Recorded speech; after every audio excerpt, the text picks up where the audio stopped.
Bonjour tout le monde, j'espère que vous allez bien. Aujourd'hui, je suis contente parce que je vous amène un petit peu ailleurs dans Placote avec un jeu qui s'adresse maintenant aux adolescents.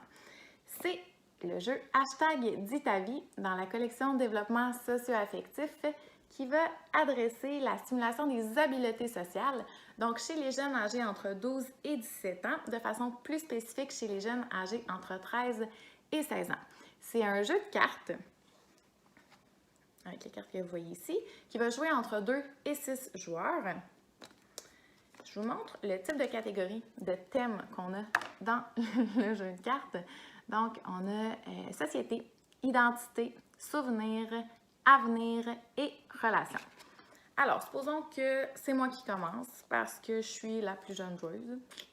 Puis, que j'ai ici la carte dans la défausse, finalement la carte qu'on a tournée, avec les deux petits pictogrammes relations et société. Donc, je dois trouver dans mes cartes une carte qui a soit la thématique relation, soit la thématique société pour pouvoir la discarter. Je lis la question, je pose la question, je dois y répondre de la meilleure façon, de la façon la plus honnête qui soit. Donc, j'ai une carte relation ici. Aimes-tu être souvent avec des gens ou as-tu plutôt souvent besoin de moments de solitude? Moi, je dirais que j'aime vraiment beaucoup être avec les gens. En fait, là, j'aime beaucoup être avec mes amis, avec ma famille, avec des collègues, avec les gens que j'aime finalement. Puis, j'ai quand même besoin de moments de solitude. Donc, je dirais que j'ai besoin d'un équilibre entre ces deux-là. Une fois que j'ai répondu, je peux discarter ma carte.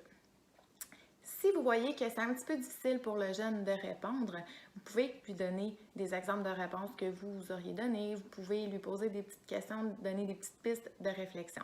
Comme dans tous les jeux Placote, on a un feuillet explicatif ici qui va expliquer le pourquoi du jeu, le comment on va stimuler les habiletés qu'on veut stimuler dans le jeu, puis comment on peut aider notre enfant à, dans ce cas-ci, répondre aux questions, comment aussi on peut réinvestir dans d'autres contexte de la vie quotidienne avec ces enjeux-là ou ces questions-là qui peuvent être un petit peu plus délicates. Je vais vous montrer le type de questions qu'on peut retrouver dans les autres catégories.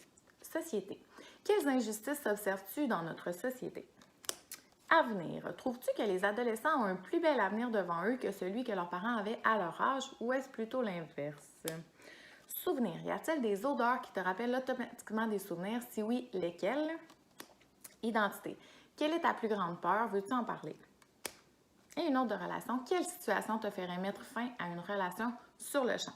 Donc, comme vous voyez, c'est, comme je vous disais, des enjeux qui peuvent être un petit peu plus délicats, qui peuvent mener à une réflexion qui est un peu plus profonde.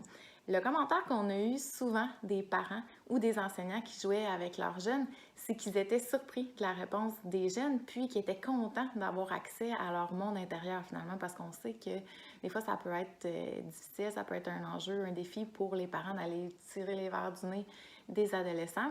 Donc ça, c'est un feedback positif qu'on a eu. Une autre chose que je voulais vous dire, c'est que comme tous les jeux Placote, en fait, on a ciblé les objectifs, les âges auxquels ça correspond, la façon de les adresser avec des articles scientifiques. Donc, en fonction de la documentation des données scientifiques les plus récentes, on a fixé ces âges, objectifs et façons de les travailler.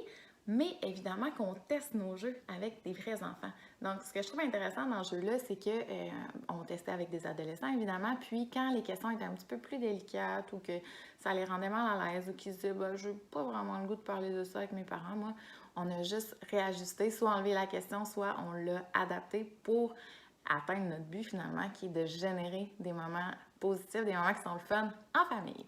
Donc, n'hésitez pas encore une fois, si vous avez des questions, des commentaires, puis on se replacote bientôt. Amusez-vous!